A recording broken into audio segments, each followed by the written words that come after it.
By 1700, Newark occupied a strategic position beside the Passaic River, linking inland farms with waterways toward New York Harbor.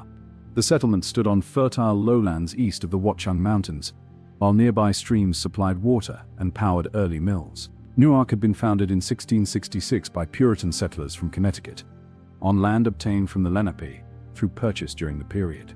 During the early 18th century, agriculture remained fundamental, with farms producing food while roads connected Newark with neighboring settlements across surrounding farms. Newark's location between the Passaic River and interior New Jersey encouraged commerce, movement, and gradual occupational specialization across northern New Jersey. Political authority remained local, shaped by town meetings, property ownership, religious institutions, and inherited practices established during colonial settlement during colonial administration.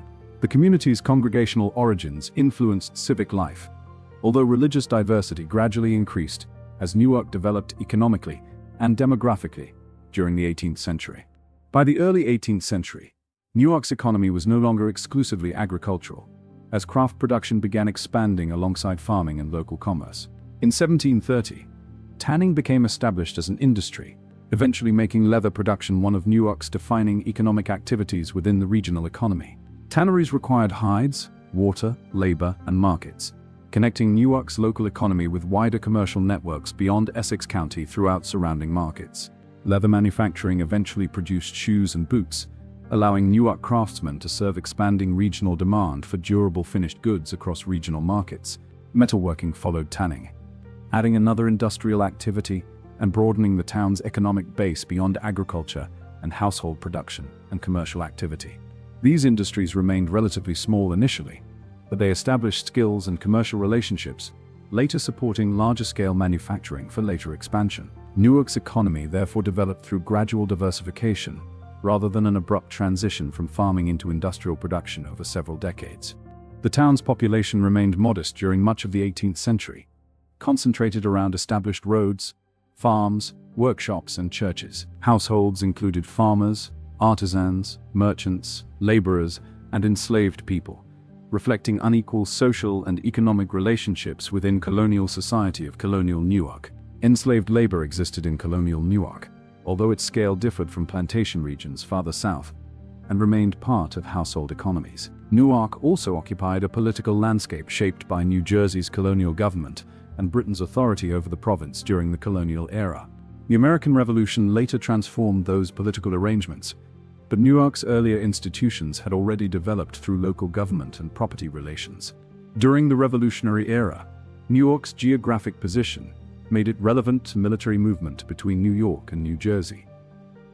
British forces occupied Newark briefly in 1776, while American military activity repeatedly passed through the surrounding region across the surrounding region. Washington's headquarters in Newark during the Revolution reflected the town's location along routes connecting the Hudson region with interior New Jersey. Trinity Church was used as a hospital after an engagement on January 25, 1778, demonstrating wartime pressure on local institutions. After independence, Newark entered a period of commercial expansion as transportation networks and regional markets gradually improved throughout the early republic. The town's connection to the Passaic River remained important, while roads increasingly linked Newark with northern and central New Jersey.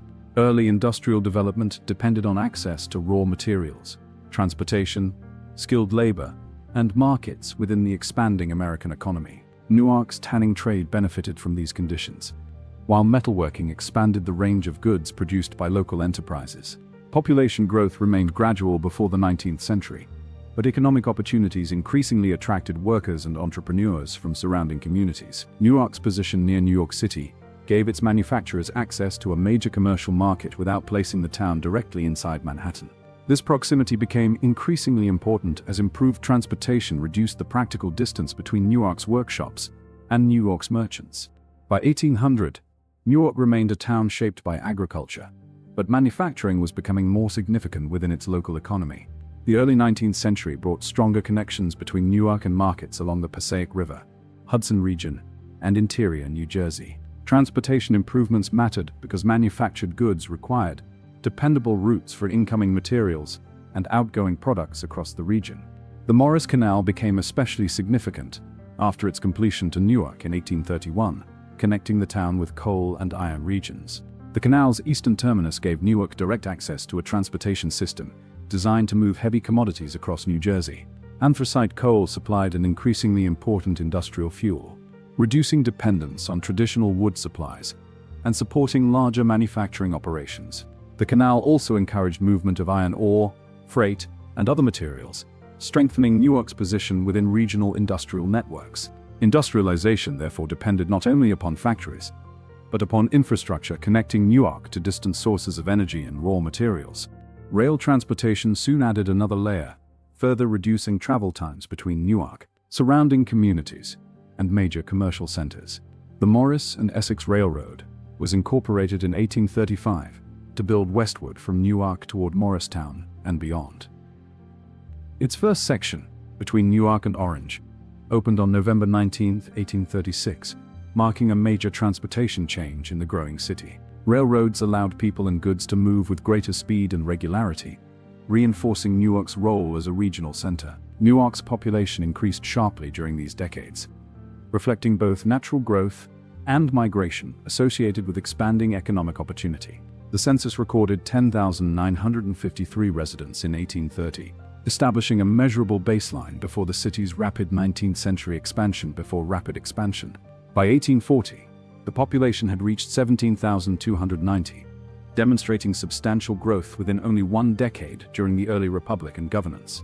This increase placed greater demands on streets, public services, housing, policing, and local political organization on municipal institutions. Municipal government had to respond to a community, becoming more commercially complex and increasingly difficult to administer through older structures.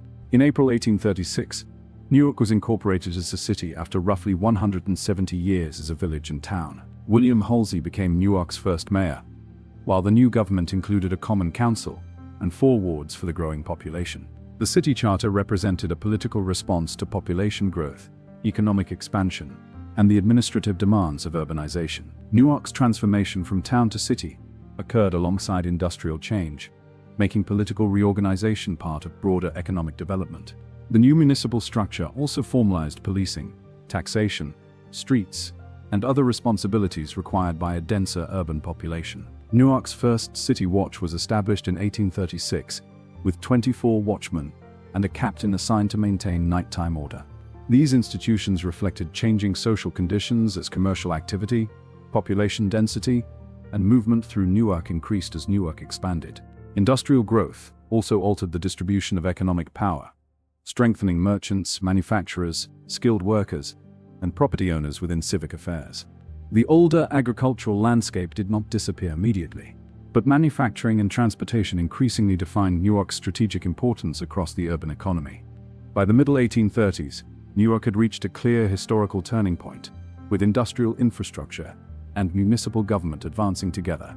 The consequences extended beyond local commerce, because canals and railways tied Newark more closely to statewide and interstate markets. That integration created the foundation for continued 19th century growth, while also increasing demands upon government and urban institutions for future. Newark entered the later 19th century with an established industrial base, expanding transportation links, and a newly formalized city government.